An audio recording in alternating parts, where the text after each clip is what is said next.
আমরা জানি বিভিন্ন ধরনের ভাইরাস আমাদের দেহে অবস্থান করে। ভাইরাসটা আসলে কি?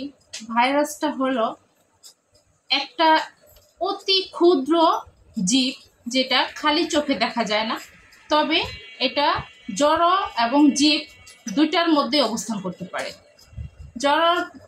জড় পদার্থের উপরে নিষ্ক্রিয় অবস্থায় অবস্থান করে, আর জীব দেহে ভিতরে বংশবৃদ্ধি করে এবং সেটা দেহের বিভিন্ন ধরনের রোগ সৃষ্টির পিছনে একান্ত একটা ভূমিকা পালন করে।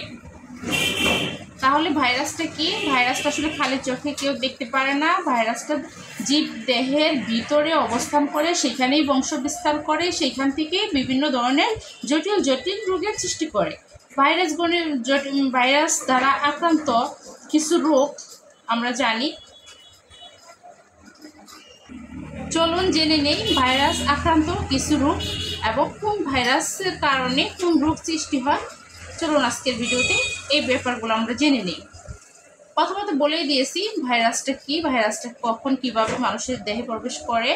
সেটা জড় পদার্থ থেকে মানুষের বিভিন্ন অঙ্গের সাহায্যে কিন্তু ভিতরে প্রবেশ করতে পারে এবং জীব দেহের ভিতরেও কিন্তু তার জন্ম হতে পারে, সেখান থেকেই বংশ বিস্তার করে, সেখান থেকেই বিভিন্ন অঙ্গের রোগ সৃষ্টি করে। দেহের ভিতরে যে কোনো ধরনের জটিল জটিল রোগের সৃষ্টি হতে পারে। এরকম ভাইরাস আক্রান্ত কয়েকটি রোগ এবং রোগের পিছনে কোন ভাইরাস থাকে সম্পূর্ণ ক্লিয়ার করতেছি। প্রথমত, ভাইরাসজনিত একটি রোগ গুটি বসন্ত। এই গুটি বসন্ত কোন ভাইরাসের জন্য আক্রান্ত হয় আমরা কি জানি? গুটি বসন্ত বেরিউলা ভাইরাস দ্বারা আক্রান্ত হয়। গুটি বসন্ত, আমি আবারও রিপিট করতেছি, গুটি বসন্ত বেরিউলা ভাইরাসের দ্বারা রোগটি তৈরি হয়। দ্বিতীয় যে রোগটি সেটি হচ্ছে ইনফ্লুয়েঞ্জা। ইনফ্লুয়েঞ্জা একটি সর্দি জাতীয় ঠান্ডা জাতীয় রোগ। এই রোগটির পিছনে ইনফ্লুয়েঞ্জা যে ভাইরাসটি রয়েছে সেই ভাইরাসটি দ্বারা এই রোগটির উৎপত্তি বা সৃষ্টি। পোলিওমায়োলাইটিস একটি ভাইরাস সংক্রান্ত রোগ। এই রোগটির পিছনে রয়েছে পোলিও ভাইরাস। পোলিওমায়োলাইটিস এটি একটি ভাইরাসজনিত রোগ।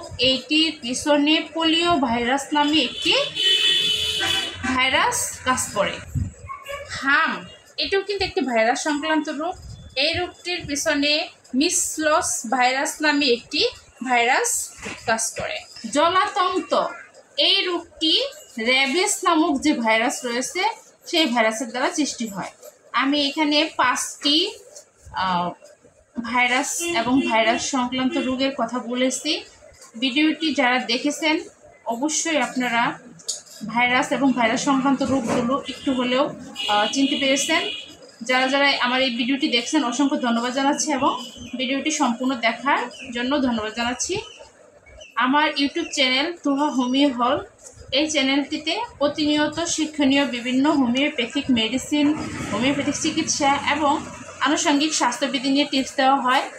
তো যারা যারা এই ধরনের ভিডিও দেখতে চান তুহা হোমিও হল চ্যানেলটি সাবস্ক্রাইব করে পাশেই থাকুন।